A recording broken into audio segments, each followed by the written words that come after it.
All right. I believe we are live and good to go here, guys. Welcome, welcome, welcome to a very special edition of The Filter, a supplemental edition, if you will. We've got an interview. You know, we don't do many interviews, but every once in a while we get someone interesting enough and with enough free time to get together and grace us with their presence, you know. And it seems like this is recently it's been all about Ethereum. You know, we talked with Victor Tron from Ethereum and Swarm. We talked with Stefan Jarge, who's working with Consensus and building prediction markets.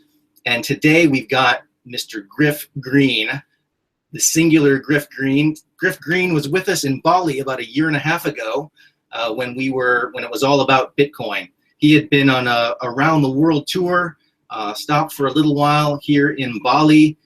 He was here during our first annual Bitcoin Film Festival here, and he has done a lot since then, so it's time to catch up. Let's go ahead and kick things off. Griff, can you hear me? Yeah, I can hear you. Hey, Gary. Nice to see you again. All right. Hey. Good to see you. So, how are you? How have you been? What have you been up to? Can you take us on, you know, when I met you, we were all about the Bitcoin, right? Yeah. And you were already an enthusiast when you arrived in Bali. And I'm curious, how did you get into Bitcoin? And then you came to us, you left us, and now you're doing all these amazing things. Can you take us on a little journey, your crypto journey, so to speak? Sure. The classic, hey, how'd you learn about Bitcoin story? First I heard about Bitcoin through Trace Mayer. He was the first video I ever saw, and I'll never forget it. I mean, it was really powerful. And at the time, I was very against the whole Federal Reserve banking system. I was a gold bug, you know, the classic libertarian type guy. And I was putting all my money into gold and silver. And I heard about this Bitcoin thing. I wanted to diversify, but I could never figure out how to buy it. And so that was when it was $5. You know, if only, the classic, if only I could have figured it out. But then eventually I was traveling around. I sold everything I own and just kind of escaped from America and went to Ecuador and South America. Eventually made my way to Southeast Asia, and I was talking to a friend, and he was telling me that, funny enough, he found a way to get Bitcoin because he wanted to get something off Silk Road, which is really crazy. I think that's probably how a lot of people ended up being motivated. You know, it's all about incentives. And well, the second he told me, I was in Thailand, so obviously I didn't care, you know, but I couldn't talk with him. But I was able to get my buddy to sell $3,000 worth of silver and give him $3,000 to buy Bitcoin for me. So he set me up with what did he give me? And a BTC account. And I got really lucky because I bought in right in April 2013, after the big crash, when the Marcus bot took us up to 250, and then crashed us down to 50. And so I bought in at about 80, and then I turned half of it into Litecoin, Purecoin, Namecoin, and all those. And as Bitcoin was going up, I was amazed. I was like, oh my God, I've tripled my money. It's at 300. Sell. You know, I sold it all off. And I kind of forgot about the Litecoin and the Namecoin. And then when Bitcoin hit 1,000, I was like, oh man, I wonder what Litecoin's at.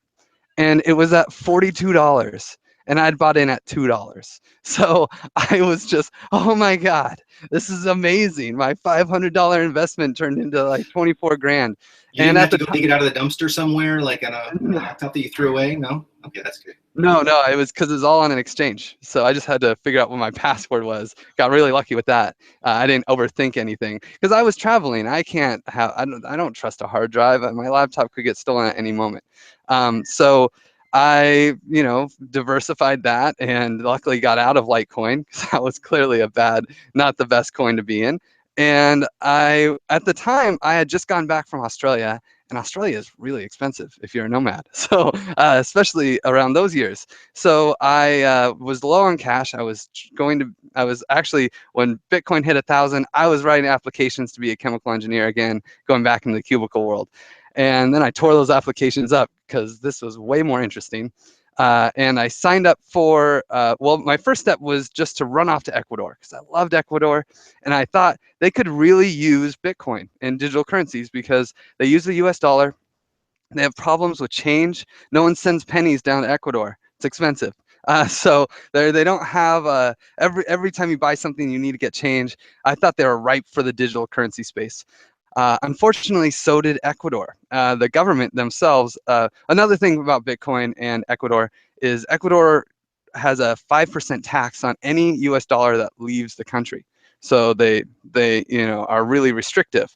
It's not quite the Great Wall of China on the internet, but it's pretty close. Capital controls. Yeah, Capital exactly. controls. And Bitcoin is good at subverting those things. So what do you know?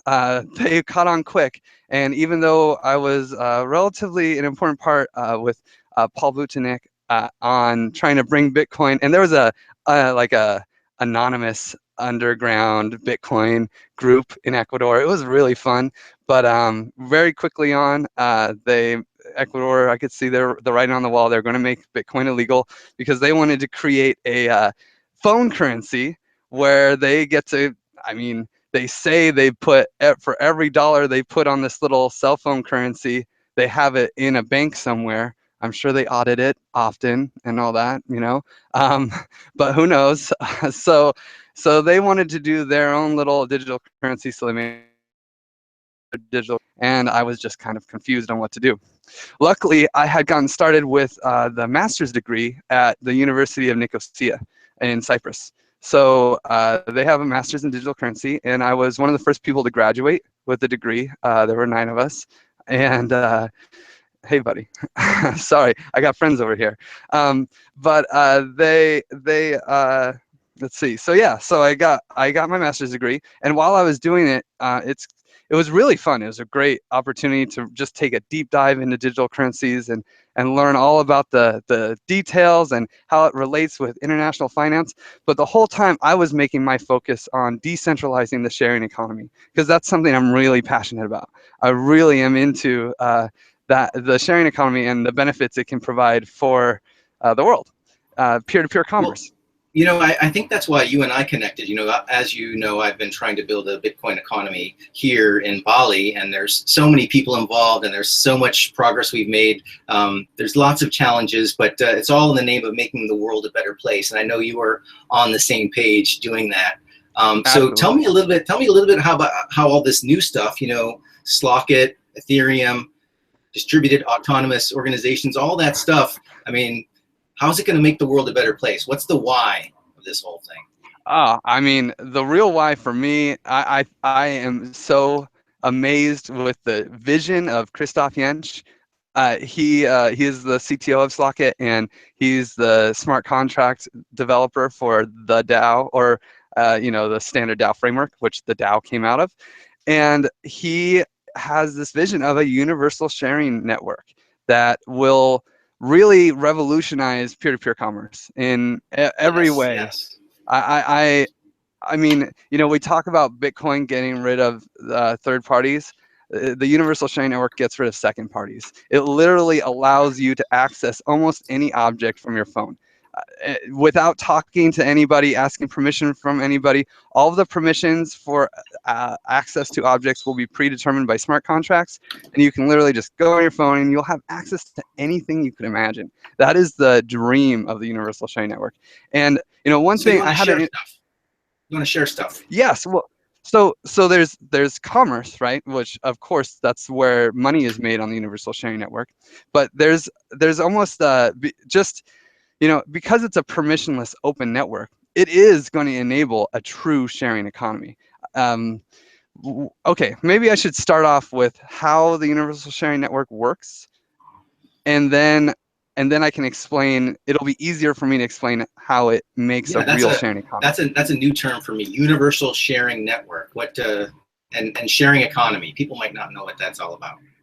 Yeah, well, the sharing economy gets a really bad rap because it's a whole bunch of giant corporations, making use of cheap labor that they don't have to give people insurance and stuff, to provide rentals or peer-to-peer commerce, and they get a cut. It's not a real sharing economy. It's because no one's sharing; they're providing services or goods for money. But this, Right, and they're acting as a middleman, right? Yeah, there's a yeah, middleman there. yeah, and we want to replace the middleman, the like giant corporation. We want to replace it with the DAO. Okay. Okay, now I'm already sidetracked. I'm excited. Okay, so I'm going to talk about our little step-by-step process, and eventually we'll get back to the Universal Sharing Network because there's so much foundation to get everywhere. So Okay, go for it. the DAO, and I'm going to talk about the DAO for just really quickly. The DAO is, at this point, it's the second highest crowdfunding in the history of the world. I think it's like 45 million, depending on the price of Ethereum, because that moves a lot. It went up And 10 after we announced this interview was taking place. It went up 10 overnight after I posted on Facebook. So you're welcome. yeah, the Bali bump. Um, but Gary has power. Thank you so much. But I should say the DAO is not us, so I have to hope the DAO will pick Slock.it to build the Universal Sharing Network. Okay, so our goal is to build a Universal Sharing Network, but there's some major pieces missing technologically to make it feasible.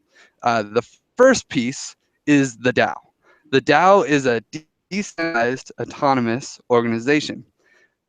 It's the first DAO ever. Uh, and a DAO is simply computer code. It doesn't have to get complicated. It's computer code that incentivizes human actions, and it's autonomous. So autonomous is a cool word. It means it is not able to be influenced by outside forces. Doesn't mean it's automated. So, for example, a government is a centralized autonomous organization. And the internet is a decentralized autonomous entity because it's not organized. And Wikipedia is a decentralized organization because it's on centralized servers that are in a single place. It's not autonomous. Their bank accounts can be rated.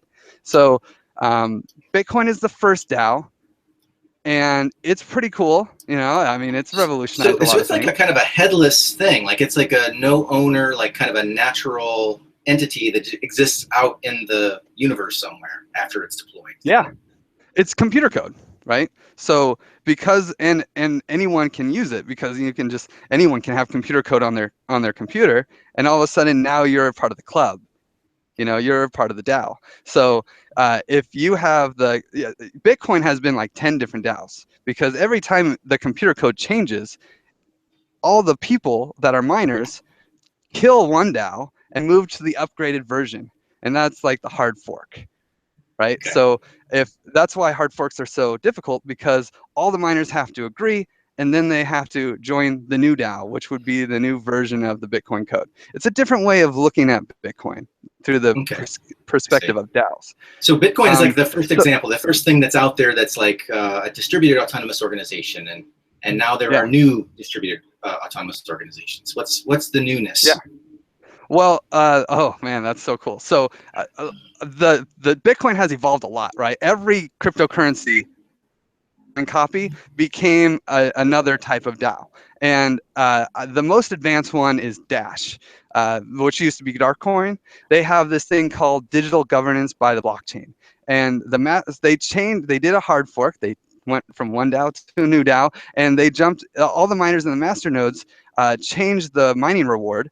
So instead of 50-50 for master nodes and the miners, now it goes 45, 45, and 10% is controlled by master nodes that vote to actually pay people to do stuff.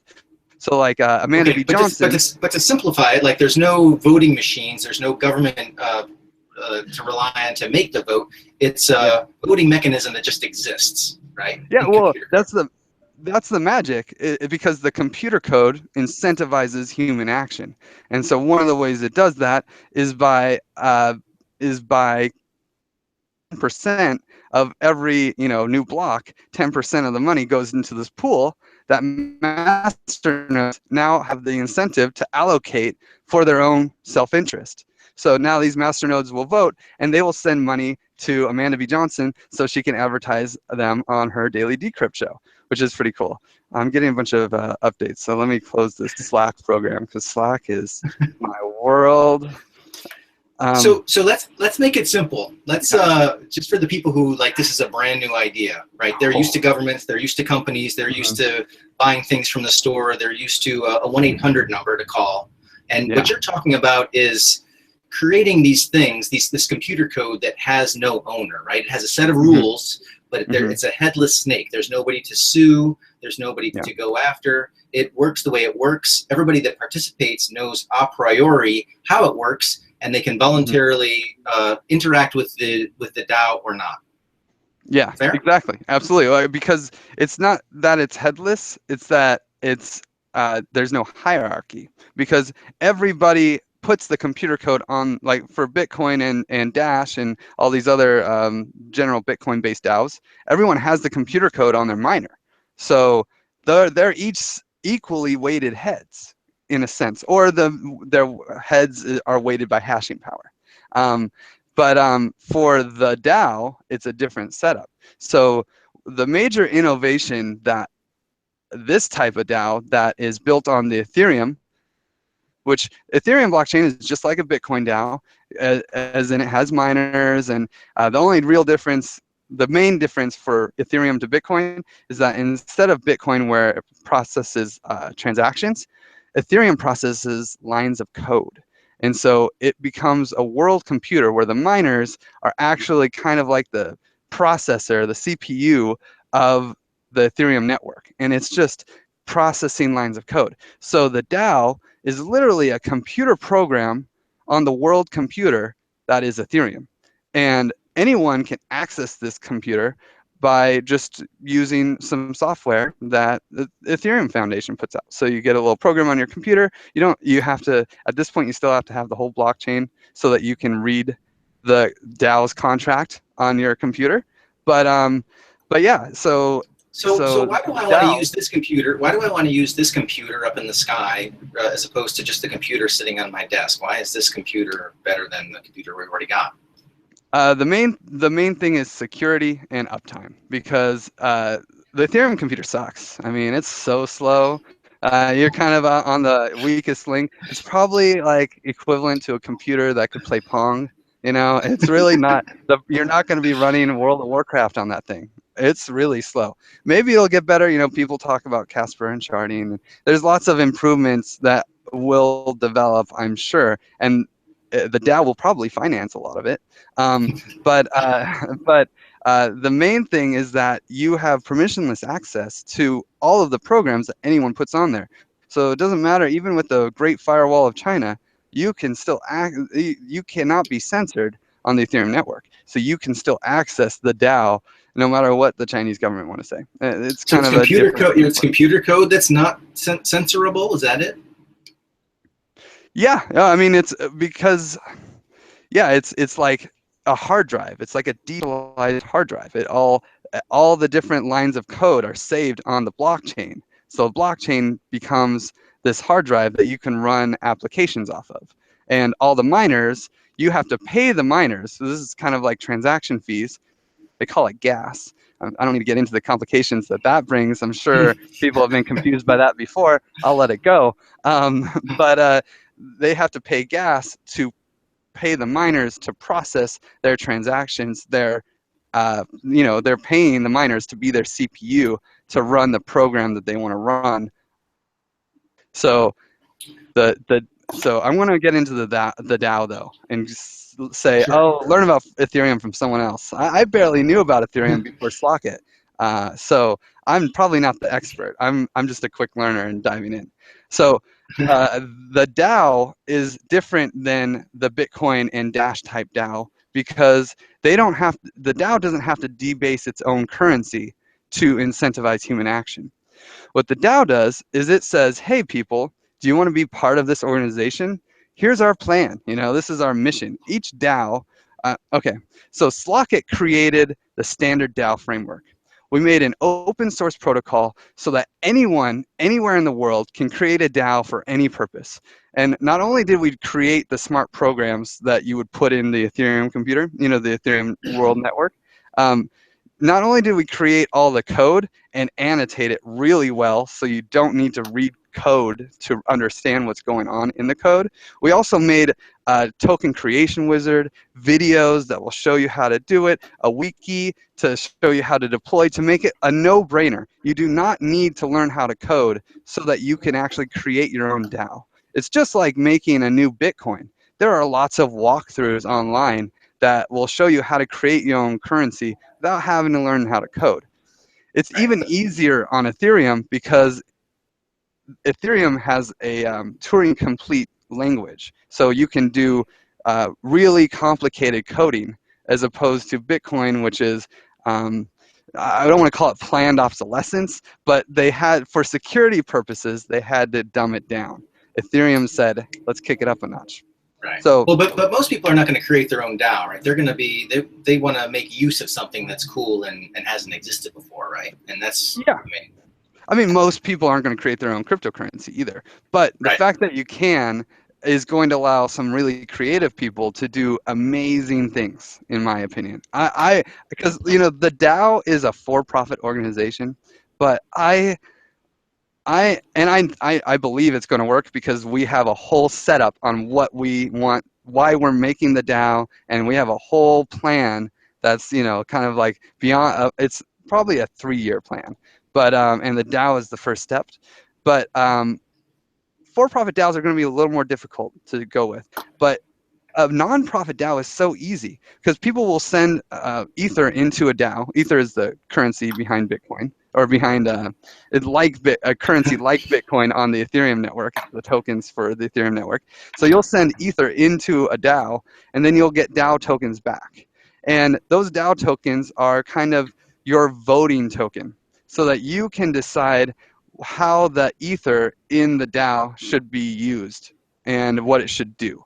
And then through the voting that you mentioned. Through the voting, yes. So everyone will vote, and everyone has the ability to get their Ether back out of any DAO that uses a standard DAO framework, because the DAO tokens are almost like they represent the balance that you have a portion, you own a portion, and the DAO is an autonomous entity controlled by autonomous DAO token holders that are completely in control of their Ether or their portion of the digital assets of the DAO at all times. If they ever want to, they can actually split from the DAO to create their own personal DAO, and they can rob their money out if they want.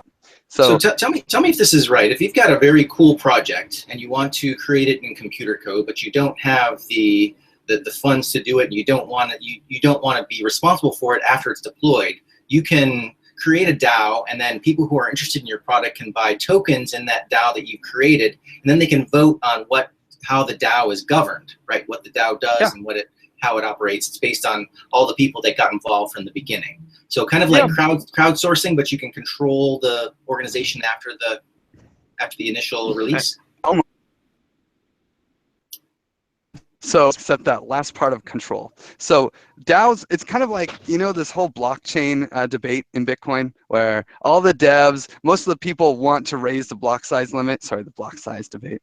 They all want to raise the block size limit, but the miners are like, go jump in a lake. You know, like, I'm sorry, we want transaction fees. And that's the way it is, because the people that support the network are the ones that are in control of the network. So it doesn't matter, because of the nature of DAOs, because they're autonomous, it doesn't matter who writes the code. You don't have any power unless you are a DAO token holder. And the same in Bitcoin. It doesn't matter if you are the best DAO. If you're Gavin Anderson and Andreessen, and you are, you know, the best coder of Bitcoin, it doesn't really matter what you think, because the miners make the decisions. They're the DAO token holder equivalent. And so Slock.it, we led the development of the open source project that is the standard DAO framework, but we have to get on our hands and knees and beg them to support our project. We have no assurance that any of this money that's in the DAO, it's possible the DAO could decide, you know what, this whole Internet of Things thing, I don't know. Sounds sketch. I think we should just solve world hunger instead. What do you guys think? And then they can go do that. To be honest, personally, that's what really excites me about the DAO is the the standard DAO framework, the nonprofit power, the ability for uh, a decentralized community of people that are excited about a specific goal that they want to end world hunger, for instance. Well, then all of a sudden they can they can combine their efforts, and then there's one giant pot of money, $50 million that is set to end world hunger. And because they say you could do it for like $25 million or something like that, or 25 billion. I can't remember. It seemed relatively easy. And so if we created a DAO that had that purpose, people would be so excited. They'd be like, oh my God, I have a project, the hungry people here. And this is what my plan is. And then they would submit that to the DAO, and the DAO token holders would get to vote and be like, yeah, that project looks good. But it's way better than a Kickstarter, because a Kickstarter, you have no guarantee that the project is going to go through. People have these grand ideas to make Kickstarters, but then they don't have the actual ability to follow through with the plan. So because of smart contract technology on Ethereum, it allows for contracts to hold currency, to hold ether. So instead of the DAO sending money to the guy in Kenya that wants to end the hunger in his local area, it goes to a smart contract, and that contract has rules on when the money will get sent to him. And so it won't just all go to him and then he blows it on coke and hookers or something. He'll actually just he's incentivized to follow through with his plan, because if he doesn't, the End World Hunger DAO will take all the money back, and then he won't be able to continue with his project. And so that keeps all the incentives in place. The DAOs are all about incentive structuring, and how do we incentivize humans to act appropriately. The other cool aspect of a DAO is it just cuts out all the middlemen, all the administration, the bureaucracy, the financial costs of moving money around. No middle management, no corporate execs, no banks, no lawyers, no accountants. They're all replaced with computer code. So the people with money that want to make a change in the world can connect directly to the people with the plan and the time to make that change. And there's nothing stopping in between except for really cool, smart computer code that can incentivize them to do it right. And that is the promise of a DAO. And I'm really excited about it. And the coolest part is that's just the first of our 3-part plan. Slock.it is a really exciting company to work for. And these guys are the visionaries, I'm telling you. It's fascinating. Well, it sounds like you could replace huge swaths of even government using this, and people could vote in this way, and you could defund war and fund progressive policies if you want, and the success of those things would be a function of the support of the electorate or the token holders, right? Yeah, exactly. Stephen Toole actually made a great blog post about. He's our COO, I think. All those C things. Who cares? We have 3 founders. They're the boss. They've made some C labels for themselves. I don't know. But he made a great one for cleaning the streets. You could create a DAO that's cleaning the streets, and the people who want to be part of that DAO, of course, would be the local people around. Or maybe garbage pickup is a better example. We've got the trash problem here in Bali, and there's been all kinds of schemes put together to incentivize people to pick up the trash and pick up the plastic bags. And my head is just spinning at the possibilities, even in an emerging market like Indonesia. Yeah, because what if the people who really want it to be clean? Not everyone wants it to be clean, and different people have different values and different things that they want to support with their money. And that's one of the biggest problems with these broad strokes that governments end up implementing. These one solution for everybody doesn't usually work. It'll work for a lot of people, but a lot of people will get left out, because it's every individual problem has its own awesome, creative, perfect solution. And so for Bali, some people really want the streets to be clean, So they're going to end up buying a lot of clean the streets tokens. They're going to buy a lot of garbage tokens, and because they already care, they're going to spend that money on the people that will actually make a solution. And they're going to notice when the streets aren't clean, when there's garbage around. Man, who's supposed to be working on this street? And they're going to go look, and they'll be like, "Hey, everybody in the garbage DAO, we need to solve. There's a problem on Monkey Forest Road. We really." The guy who's doing it, he must have went on vacation or something. He should not be paid. We need to fire him. So then they can take that money out of the smart contract. That guy's he's going to have to figure out his own job because he wasn't providing the service as he said he would. And then they'll find someone else to fill that gap that wants. I mean, and there's no bureaucracy. Only the people who want and care about that topic have to vote on it. I mean, it really. I don't know if it's going to replace governments. I don't really have a horse in this race, but we'll see. It really this technology has the potential to do a lot of cool things.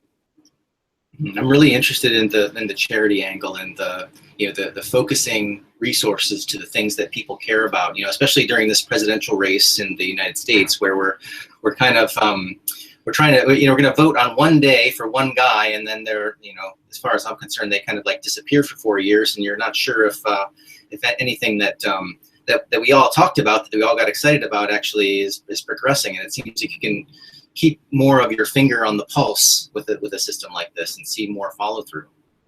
Yeah, absolutely. And it's a decentralized system. And that's why we need the DAO, because we're trying to create a decentralized sharing network. So we can't, we have amazing technology. We're using the blockchain to open locks and give permissions to physical objects. We can actually create, our dream one day is to create a smart contract for an autonomous vehicle that can be owned by a DAO, and that autonomous vehicle can just go around kind of like an autonomous taxi, pick up riders, and then send a portion of the funds that it receives to the people that bought the autonomous vehicle, and go and pay for its gas, pay for its maintenance.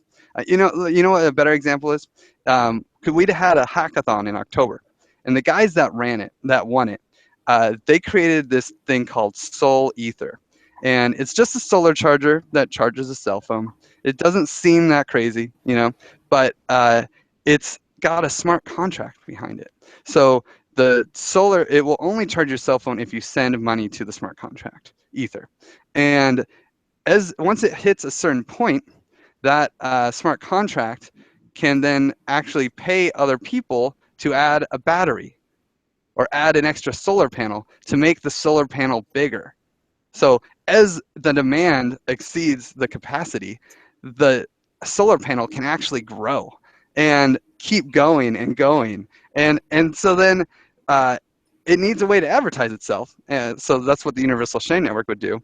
But this smart contract technology that we had going in October is ready to do some really cool things. The biggest, but to decentralize, I forgot where I was going with that. What do you got? Want to bring me back in? Reel me back in, Gary. Well, we're talking about all the possibilities, and I think examples like this give people a better idea of what it is. We try and use metaphors, and metaphors often fall short, and sometimes examples are just a better way for people to understand what the possibilities are. The solar panel example is really fascinating. There's lots of places that don't have electricity. Last summer I was in Vanuatu, and in a remote part of that country, they didn't have electricity. They had solar panels that people have brought, but there was no way to judge, if they needed more solar panels, who's going to pay for the maintenance of those solar panels. A lot of these charitable organizations will drop off a bunch of infrastructure, and then they disappear, or there's no maintenance budget, and these things fall into disrepair. You can see this solving a whole raft of problems, and I think it's the examples like that that help us get our head around it. So these smart contracts incentivize human action, and that's what it's all about. Yes. I've listened to Ludwig von Mises's Human Action on audiobook probably like 4 times because I just love I'm an armchair Austrian economist. So And I really think that that's what gets me really excited about the Universal Sharing Network, because it's going to become a free market and an opportunity to really explore, do free markets spontaneously organize, and will, third-party service providers be able to fill the gaps that the universal sharing market naturally is going to have, because it has a backbone of Ether. No one wants to. We can't even get people to spend Bitcoin. I actually use their bank account to get Bitcoin. I mean, Ether is a step removed. So how are we going to? No one's going to want to use the sharing network if it requires people to use Ether. But hopefully, there will be an opportunity for someone, a creative entrepreneur, to be a payment provider. And because it's a decentralized network run by a DAO, the DAO doesn't care if you have a business license. The DAO doesn't care if you have a reputation. I mean, so that's a little scary, right? Well, I guess that would be another opportunity, a reputation system that could actually develop on the Universal Sharing Network.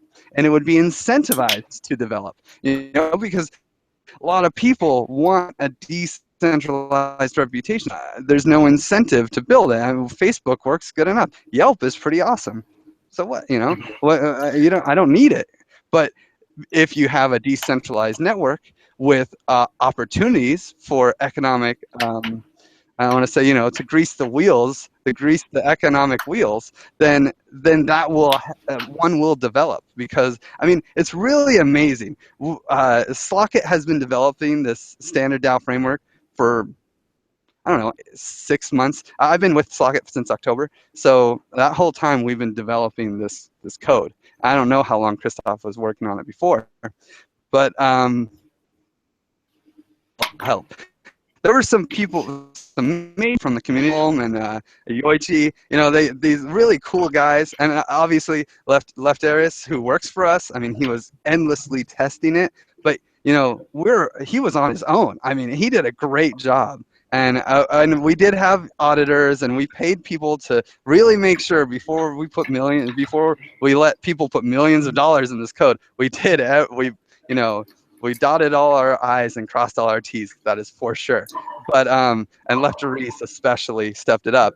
But now, I mean, it's only been 10 days or 11 days, and there's probably like 30 proposals already to improve the different aspects of how the DAO should work. And there's probably there's so much excitement. It's really amazing what you guys have done in terms of raising money. Because there's incentives, because the incentives are there. There's 30 million, there were $45 million now in this DAO, and people are like, wow, I've always wanted to bring futurarchy to the world, and now maybe the DAO will pay me to use it to hedge in case there's a bad vote, or liquid democracy. It's really exciting, and it's all about incentives, which just gets me going. Well, let's talk about this. Let's talk about this a little bit in more practical terms. This universal sharing network. I grew up in the suburbs of Detroit. And everybody had their own house, their own car, their own lawnmower. We didn't share anything. And like the lawnmower is a good example. It just sits in your garage for 2 weeks in between. Using it to mow your lawn, and everybody's got the same one, and it's like 99% unutilized. But we also don't share, because one guy takes really good care of their lawnmower, and another guy doesn't, and so you've got this kind of trust issue, this reputation issue. There's like all of those things are kind of non-trivial, and I wonder, is the devil in the details? Like, how does it how are we going to do this thing? But tell us about the Universal Sharing Network. Walk us through a little bit how that is. Well, I mean, your example is great. I love the lawnmower example. That's the one I was leaning on forever, because it really is silly, right? Why does everyone have a lawnmower? You don't need a lawnmower, man. You use it once every 2 weeks. And some people take horrible care of their lawnmower. They're going to go buy a $300 lawnmower, and they'll get to use it a pop before they break the thing, because they put gas instead of diesel in it, or something silly, or 2-cycle instead of 4-cycle. I mean, so it just doesn't make sense. It's inefficient. Storage units are a $30+ billion industry in the U.S. alone. People are paying to store their extra stuff. I hate stuff. Yes. So it's ridiculous. And with the universal sharing network, the whole goal would be someone could put a lock on a shed, and to access that lawnmower, because in simple terms, if you have liquidity, then you have access to buy and use an item and then return it for just a little bit less. That's kind of the like general beginning use case of the universal sharing network. So you're gonna, if someone wants to use that lawnmower, maybe it's a really nice lawnmower, it's like a riding lawnmower or something, and or maybe not that nice, maybe just it's got like some power, and they need to put $300 to open that lock. And so they're going to need $300, and then once they do that, they get the shed. There's gasoline in the shed. It's a really nice lawnmower. Oh, this is going to be a dream, So then they just cart it over to their yard. It's their neighbor, and then they mow their yard, and then they bring it back. It only took an hour. He's only going to charge you $2. Perfect. They gets $298 back when he puts the lawnmower back in. Now, of course, there's issues there, right? What if the guy broke the lawnmower? Opportunity for an creative entrepreneur, because my favorite example of the simple creative entrepreneur is the nosy neighbor, right? I mean, every neighborhood has some dude that likes to sit on his porch and just kind of make sure everything's okay. Nothing's changing, right? Neighborhood. So you could actually pay that guy every time someone brings back the lawnmower. He just goes and checks it, starts it up, looks good. He clicks a button on his phone. Great job. That guy now feels really fulfilled, and he got like a little payment, and he gets to continue doing what he likes to do. And then and then you get your you can sleep at night because no one's going to break your lawnmower. Okay, so it's like it's facilitating cooperation. Oh yeah, it's all about incentives. These smart contracts are just this. They're magical. They're really magical on Ethereum. They are just these incentive structures that will make sure that people are acting right on, and they can be as complicated as you want because it's code that can do anything. So yeah. Okay, so what's something I wanted to get into, and I keep leaving it out, is the Ethereum Computer, because it's kind of what bridges the gap between the DAO and the Universal Sharing Network. And well, really, it bridges the gap between the world and the Universal Sharing Network that the DAO controls. So we have a 3-step plan. The first plan is the DAO. This is Slock.it's plan, and the DAO exists. Hooray! The next step is the Ethereum Computer. That's kind of the project that we're making our proposal to the DAO. The proposal that we're going to make to the DAO, so that they can incentivize us to work for them, is to build the universal sharing network. But the major piece that's missing is the Ethereum Computer. So you've probably heard of the 21 computer, right? The Bitcoin computer? Yeah. Yes. It's silly. I mean, you can buy it on Amazon. It's $400, and all it is a Raspberry Pi with an ASIC plopped on top. Really funky and ugly. It does not going to do anything. You can actually build it for probably like $50. Get an old miner for nothing on Craigslist. Get a Raspberry Pi for $5, and you have your 21 computer. They raised $121 million to build that thing, because it's not about the piece of hardware. The piece of hardware is not a big deal. It's it's what the network of all of those pieces of hardware, once they get distributed to the world, can do. So we need the Ethereum Computer to be running full nodes of Ethereum all around the world, and that will be the nodes for the universal sharing network, so that people can connect their objects, their real world objects, anything that is has a Wi-Fi or a Bluetooth, or most of these like door locks and smart locks actually use a different protocol for wireless communications. They use Zigbee or Z-Wave or Bluetooth. Then very rarely use wireless. I think August Door. It doesn't matter. But they use these wireless protocols, and so the Ethereum Computer is going to be, probably a Samsung Arctic. We're partnered with Samsung to develop this because they have a trusted computing environment, which is really cool for this application. I'm getting technical. I'm sorry.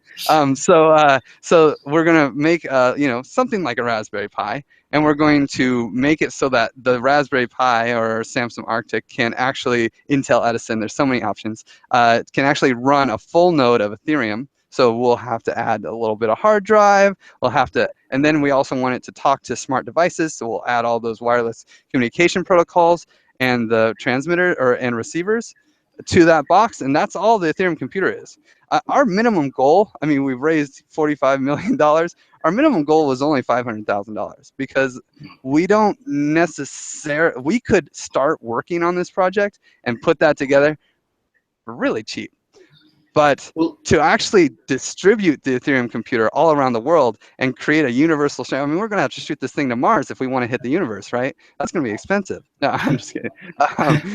But to make the universal sharing network, we're going to need to get nodes all over the world, and we're going to need to make partnerships before the universal sharing network is totally off the ground with payment providers, insurance companies, dispute resolution organizations, third-party certification agencies. All these really cool free market concepts might actually have an opportunity to provide real services for this network, but we're going to have to kind of build it. Right. So this Ethereum computer, which I presume you're going to put in every Slock.it lock that goes out around the world, is this like a bit of a Trojan horse, so to speak, where everybody's locking all their stuff with Slock.its, and then whiz bang boom, you've got a global network of these Ethereum computers that can do all kinds of things besides lock a shed with a lawnmower in it. Oh yeah, absolutely. And the really cool thing is that we're going to make all of the hardware open source. Everything. We're going to make it really easy so that hackers can just build this at home. We're not even really excited about selling Ethereum computers. We're not even going to try to make a profit. We're going to open source everything because the goal is the universal sharing network. We hope that someone, without even asking us, decides to add it to their microwave. Buy our microwave because we also have this really cool Ethereum computer thing, and then it can be your wireless transmit. You can just open the microwave and there's a little iPad right there, and you can connect to the Ethereum network. I mean, that would be really cool. Or more likely, it'll be like in an Xbox or some kind of more high-tech device that connects to your monitor so that you can access the universal sharing app because it is a computer, and so you're going to want to interface with the Ethereum computer. And we're not making Slocks. So for instance, there's like this little smart padlock. The goal is we make the Ethereum computer, and then smart locks and smart devices and smart plugs. So like if you wanted to make a coffee machine into a Slock, you could just get a little smart switch that you plug the switch into the wall and plug the coffee machine in there into the switch, and then the switch has a Zigbee kind of receiver or transmitter, and it can be controlled. Now, okay, yeah, I should talk about this. So when you want to, okay, so let's go back to door locks because they're pretty common. You can buy them on Amazon right now. You can get a smart door lock, and you can connect it to your cell phone, and then all of a sudden you can open your door with your phone. Well, oh great, yeah, I can push a button and it's open. You can also have someone else download the app and give that phone access to that door lock. So another thing you could do is you could get the Ethereum computer and give the Ethereum computer access to that door lock. Well, now the whole Ethereum, and when that happens, so actually we're going to do everything we can to make the Ethereum computer as simple as possible for everyone involved. You pop the Ethereum computer out of the box, and it's going to know. You turn it on, and it's going to know that there's a smart door lock right there. It can sense it. It can hear it, and so it's like, oh, hey, you have, the August door lock, and so, or the Dana lock.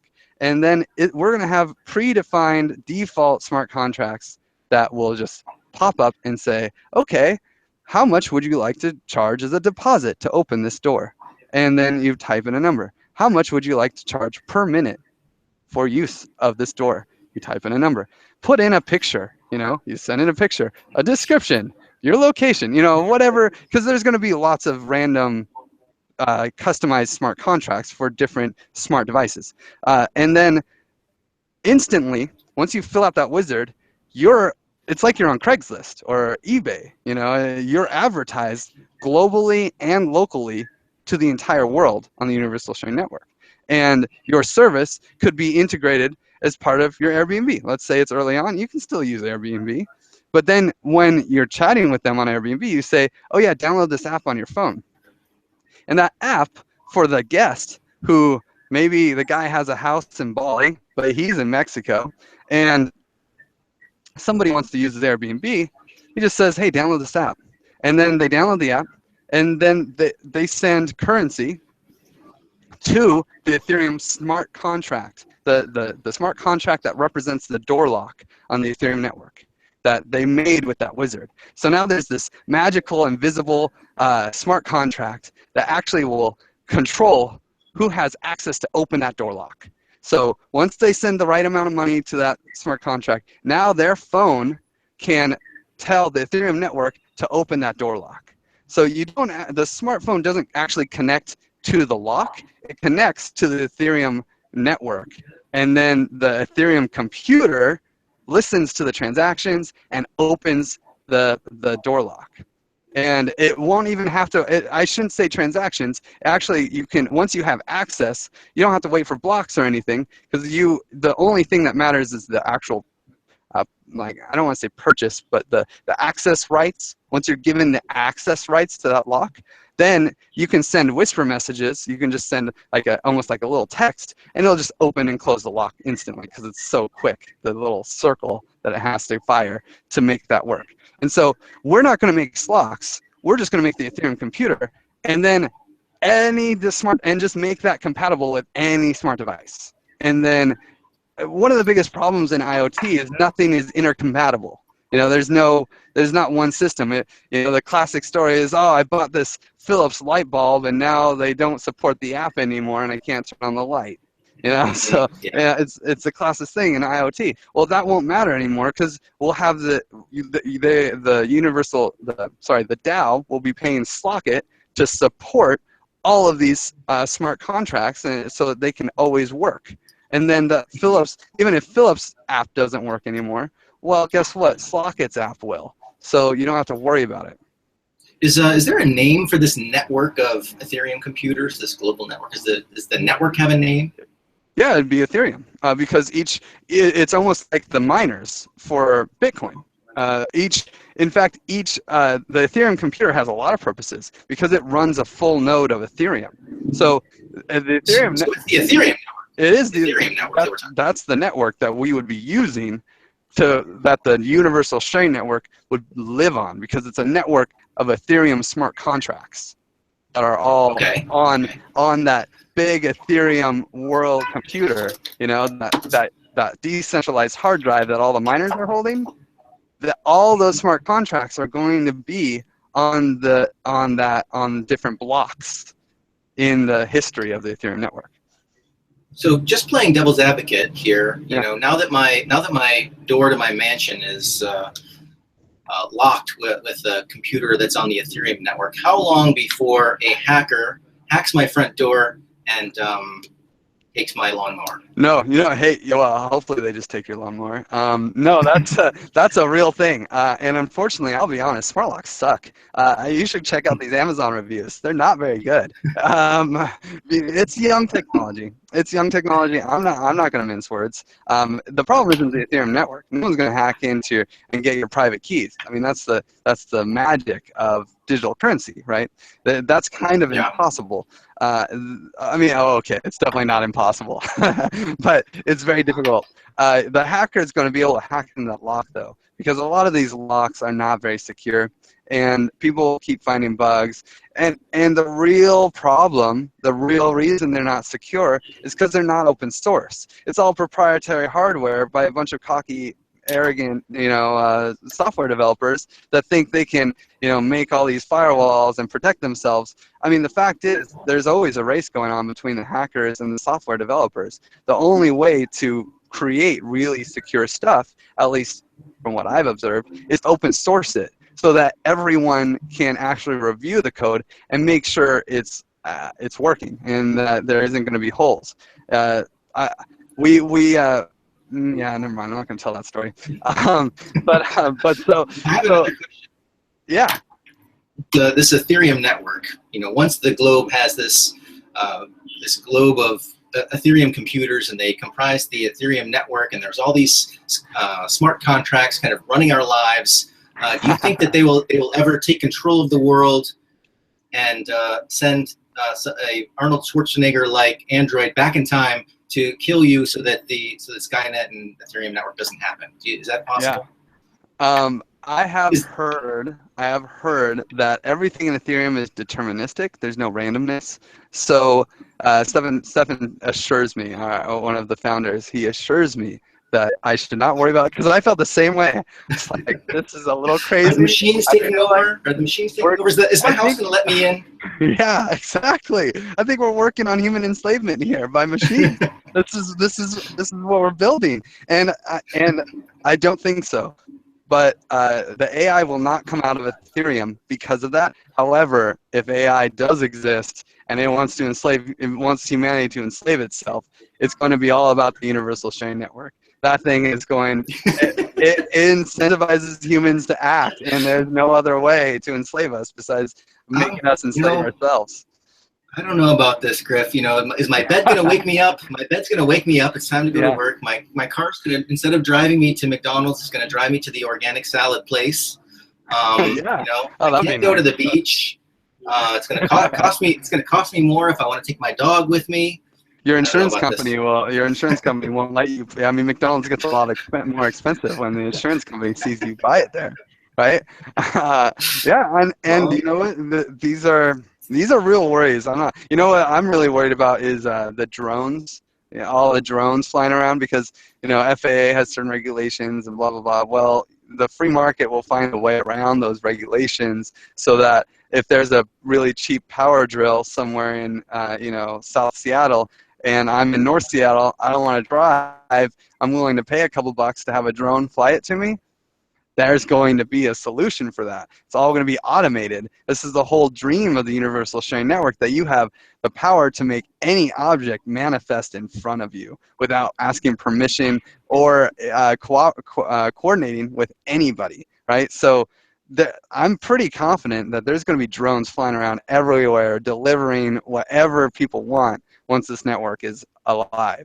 That might be I know a lot of people don't like the idea of drones flying around everywhere, so we'll see. I mean, there's going to be a lot of pros and a lot of cons. I guess that's kind of, technology is always neutral, right? So We'll see how it develops.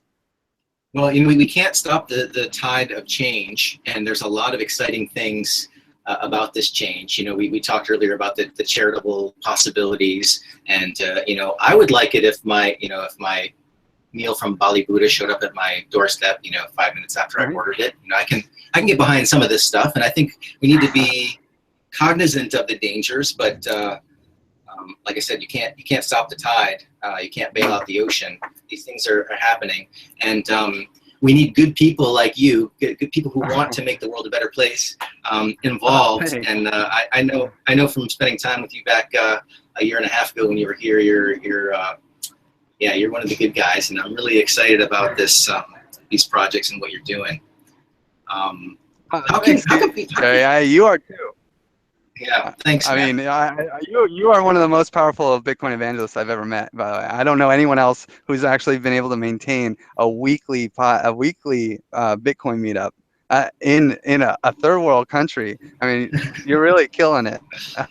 I definitely listen. I definitely listen to these podcasts. Well, we're having fun while we do it. We're having fun while we do it. So exactly. So if you're in the neighborhood in Bali, definitely come see us. And I want to make sure that the people know where they can get more information, because we definitely just scratched the surface here, so to speak. So tell us where we can find you and your projects, and a little bit about the crowd sale and the timelines there too. Sure. So I think to start with the DAO creation, the token creation is, I think the price increase happens in about 2 or 3 days from this broadcast. So the 14th. So it's 3 a.m. in Seattle time on the 14th. That I know. Wherever you are, you'll have to do the math. And so if you want the lowest price for DAO tokens, then you have to create DAO tokens ASAP. You can go to DAOhub.org, DAOHUB.org, to just go into the token creation wizard. I also have a video on YouTube, how to create DAO tokens. Really easy. We'll walk you through the whole process. You can do it right there. You don't need to install anything if you want. We recommend that you install the official Ethereum wallet, but there's other options too. So don't worry about it. If you're in a rush, just go there and get the Ethereum wallet later. Because in the video, I show you how to install the Ethereum wallet. And then, so that's for the DAO. The DAO also has, it has its own subreddit. It has its own forums. There's a lot of links. If you Google DAO Hub or the DAO, it pops up already. It's pretty amazing. Google does a great job. And then Slock.it, we have an incredible Slack. It's probably one of the biggest spots for crypto enthusiasts, especially in Ethereum. We have 4,500 members that are. I mean, there's always a really good conversation. I think it's, oh man, I can't remember. It's Slock.it.slack or Slack.slockit. I can't even remember. I'll get the link. We'll put the link in the show. 3000. Oh, thank you. And I have this text expander. You guys got to get a text expander. Oh, yeah. It's the coolest thing ever. I use that every day. Every day I use text expander. Oh my God. It's like magic. It blows my mind. I don't know the link because it's $Slack and then it just pops up. I don't know what the link is.